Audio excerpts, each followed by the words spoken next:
میں ایک بند عاصی ہوں، خطا کار ہوں مولا۔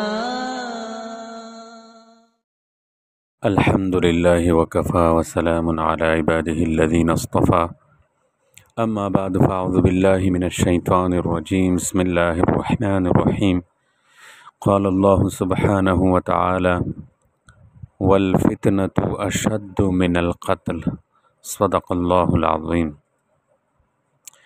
فتنوں سے ہماری حفاظت کیسے ہو، ہم فتنوں سے کیسے بچیں، اس کے متعلق یہ ہمارا تیسرا درس ہے۔ آج کے درس میں ہم یہ بتائیں گے کہ عملی فتنوں سے حفاظت کے لیے کون کون سے سنتیں، کون کون سے طریقے اپنانے چاہیے۔ پچھلے درس میں نظریاتی فتنوں سے حفاظت کے لیے 3 باتیں بتائی تھی، اور آج عملی فتنوں سے حفاظت کے لیے 4 سنتیں بتائیں گے۔ سب سے پہلا یہ کہ نفسانی خواہشات کو مغلوب کرنے کی فکر میں لگے رہنا۔ کیا مطلب؟ یعنی حب دنیا، حب مال، حب جاہ، خود نمائی، نام و نمود، عزت اور شہرت، ہر دل عزیزی، امتیازی شان کے اظہار کی طلب، اس کو کہتے ہیں حب جاہ، حب مال۔ تو ان چیزوں پر کنٹرول حاصل کرنے کی محنت میں لگے رہنا، یعنی کسی موقع پر بھی خواہشات عقل اور شریعت کے تقاضوں پر غالب نہ آنے پائے۔ تو یہ سب سے پہلے جو ہے عملی فتنوں سے بچنے کے لیے سب سے پہلا کام ہے کہ اپنے خواہشات کو جو ہے کنٹرول کریں۔ نمبر 2، ہمت سے کام لینا، یعنی جس وقت ناجائز خواہشات، شہوات کی طرف میلان ہو تو اس وقت ان خواہشات کی دنیاوی اور اخروی نقصانات کو سوچنا۔ اگر یہ طریقہ کارگر نہ ہو تو خواہشات کی پورا کرنے کے ارادے کے وقت ہمت سے کام لینا۔ اگر اس میں بھی ناکامی ہو جائے تو پھر سچی توبہ کے ذریعے تلافی کرنا۔ یہ بہت اہم کام ہے، اس سے انشاءاللہ حفاظت ہو جائے گی۔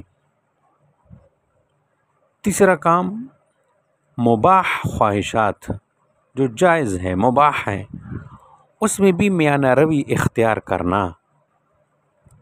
یعنی کھانے پینے، باتیں کرنے، ہنسنے ہنسانے، گھومنے گھمانے، ملنے ملانے اور دیگر مباح خواہشات میں میانہ روی، یعنی بوقت ضرورت، بقدر ضرورت اختیار کرنا، یعنی نفس کو روکنا۔ جب ان خواہشات کا سخت تقاضا ہو تب ان کو بقدر ضرورت اختیار کرنا، ہر وقت ہر خواہش اس کو پورا کرنے کی چکر میں نہ رہنا۔ اس سے انشاءاللہ فتنوں میں مبتلا ہونے سے بچ جائیں گے۔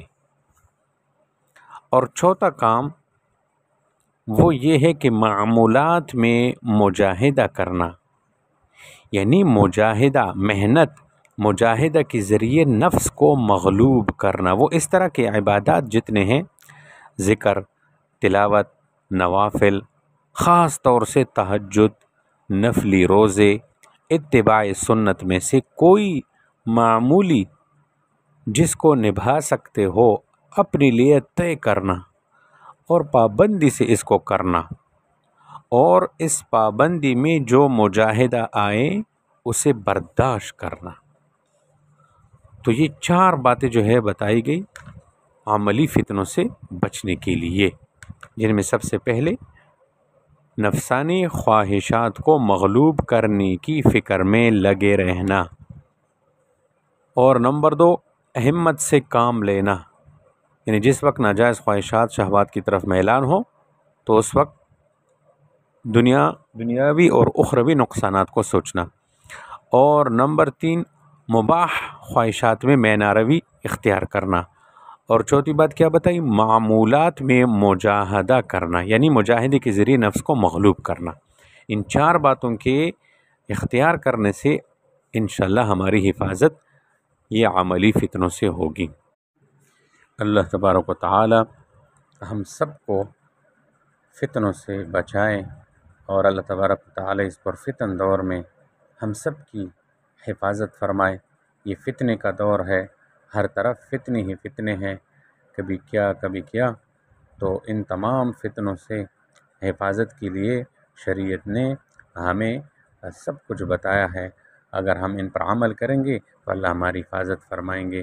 وآخر دعوانا ان الحمد للہ رب العالمین۔ میں اس زمانے کا منتظر ہوں، زمانہ جب بے مثال ہوگا، ہر ایک مسجد مدینہ ہوگی، ہر ایک مؤذن بلال ہوگا۔